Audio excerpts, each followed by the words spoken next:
Hello everyone, welcome back to Changfied YouTube channel, your trusted source for latest updates across South Sudan and beyond. Today we bring you important and emotional news coming from South Sudan. This story includes three major updates that many people are talking about right now. In this report, first we remember and honor the life of a respected military leader who has passed away or killed in South Sudan. Second, we will talk about, we look at a strong open letter written to the President Salva Kiir Mayardit calling for serious action inside the government. And finally, we will bring you the latest update from the court case of opposition leader Dr. Machar. Before we proceed, I would like you to help the channel by subscribing, turn on the notification bell so whenever we upload a new video, you can be notified.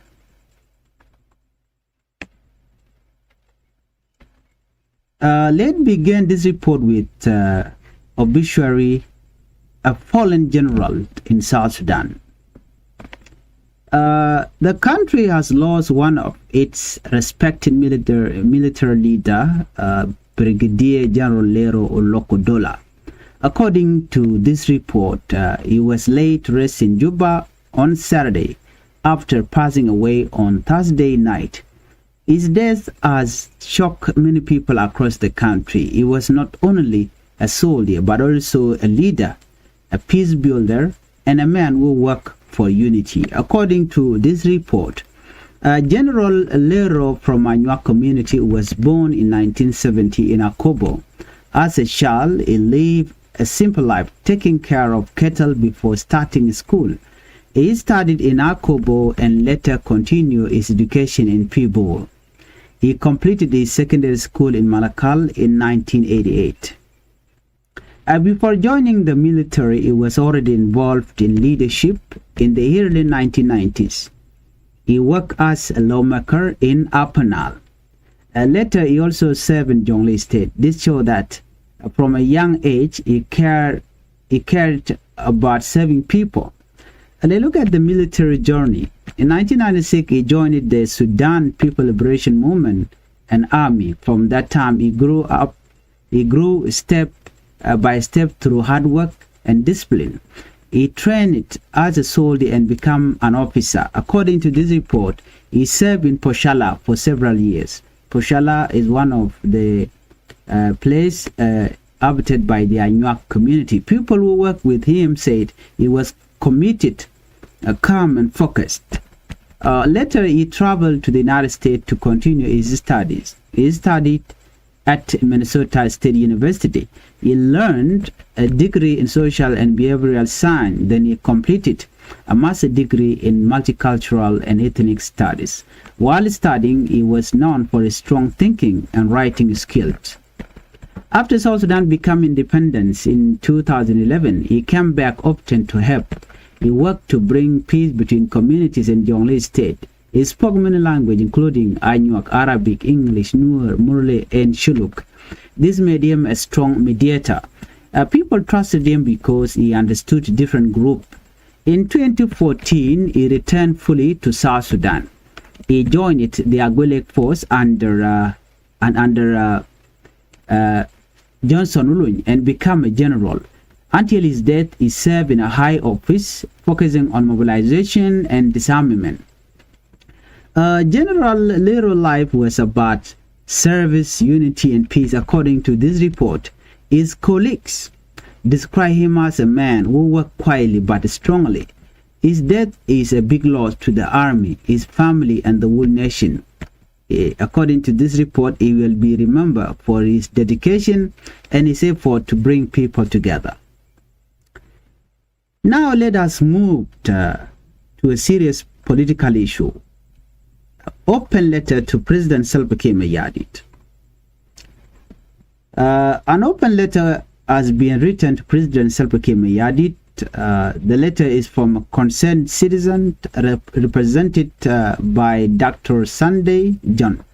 The message is clear and direct. The citizen are asking the president to remove the Minister of Trade and Industry, Atong Kwal Manyangjuk.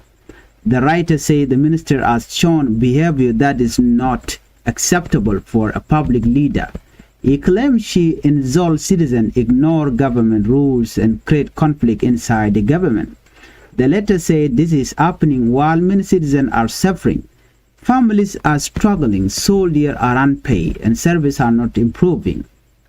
One major issue mentioned in a statement the minister made on radio, she said the government care about the people but blame other priorities for lack of development.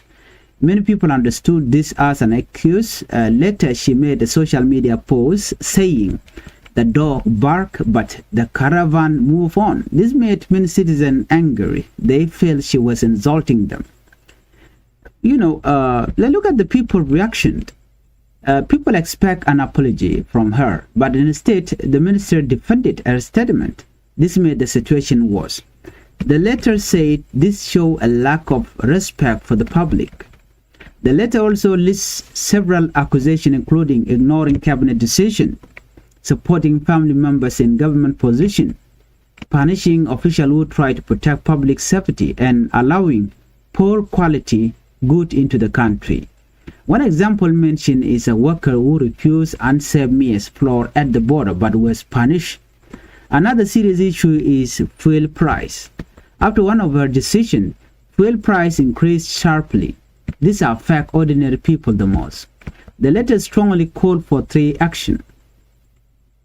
Number 1 is remove the minister from office. Number 2 is investigate activities at Numili border. Number 3, protect the reputation of the government. The message is not a simple request. It is a demand from citizens who feel unheard. Let's look at the bigger message here. This situation shows growing frustration among the public. People want accountability. They want leaders who respect them and follow the law. Let's move on to our third top story. Dr. Machar court update. Now let us turn to the ongoing court case of opposition leader Dr. Machar. Well, the trial has been delayed again. A judge involved in the case became sick. Because of this, the court postponed the session to Monday. This is not the first time this has happened. Earlier, the same judge fell ill and caused another delay. Dr. Machar is facing serious charges including murder, treason, terrorism, crime against humanity. He is currently under house arrest. He was accused by the government. This case is very important. It is being watched not only in South Sudan but also by the international community. Many people are calling for a fair and transparent trial. Officials say the case is close to ending, but repeated delays are raising concern.